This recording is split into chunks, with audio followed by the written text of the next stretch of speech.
મહીસાગર જિલ્લાના બાલાસિનોરમાં ઠાકોર સમાજની દીકરી, ક્ષત્રિય સમાજની દીકરી જયાબેન ઠાકોરને ભારતીય જનતા પાર્ટીના ગુંડાઓએ ધમકી આપી, ટોર્ચર કરી, વારંવાર મોબાઈલમાં ફોન કરી અને એને હેરાન કરી.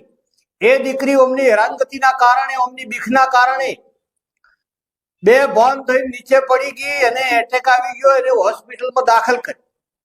એટલે સમગ્ર ગુજરાતના ક્ષત્રિય સમાજને વિનંતી કરવા માંગુ છું કે જે જયાબેન ઉપર માનસિક ત્રાસ આપ્યો, જયાબેનને હેરાન કર્યા, જયાબેન સાથે જે વર્તન કર્યું, એ ક્ષત્રિય સમાજની દીકરી છે. અને જો ક્ષત્રિય સમાજની દીકરી ઉપર અન્ય સમાજના ગુંડાઓ આવો અત્યાચાર કરતા હોય તો ક્ષત્રિય તરીકે આપણો એક મોટું લાસણ છે. અને મહીસાગર જિલ્લાની અંદર, બાલાસિનોરની અંદર સમસ્ત ક્ષત્રિય સમાજ, ઓબીસી સમાજ, એસટી સમાજ ને એસસી સમાજ, આ ચારેય સમાજની 95% વસ્તી છે. 95% વસ્તી હોવા છતાં 5% વાળા લોકો આપણી સમાજની દીકરીને હેરાન કરે. ખરેખર ક્ષત્રિય તરીકે આપણને શરમ આવવી જોઈએ અને શરમથી માથું ઝૂકી જાય છે. રાજકીય પાર્ટીના સત્તાધારી પાર્ટી, ભારતીય જનતા પાર્ટી અને જે કોઈ અસામાજિક તત્વો હોય તેમને સખત શબ્દોમાં, કડક ભાષામાં હું કહેવા માંગુ છું કે સમગ્ર ગુજરાતની અંદર અમારો ક્ષત્રિય સમાજનો ધર્મ છે સર્વ સમાજની દીકરીનું રક્ષણ કરવું.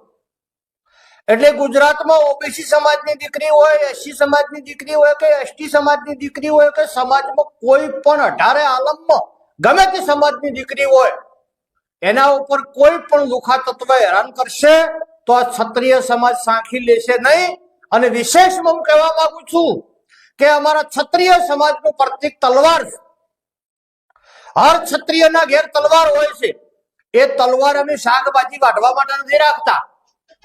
એ તલવાર ગુજરાતની અંદર કોઈ પણ સમાજની બેન દીકરી ઉપર જ્યારે અત્યાચાર થાય એના રક્ષણ કરવું એ ક્ષત્રિય સમાજનો ધર્મ છે અને ધર્મ અમે નિભાવીશું.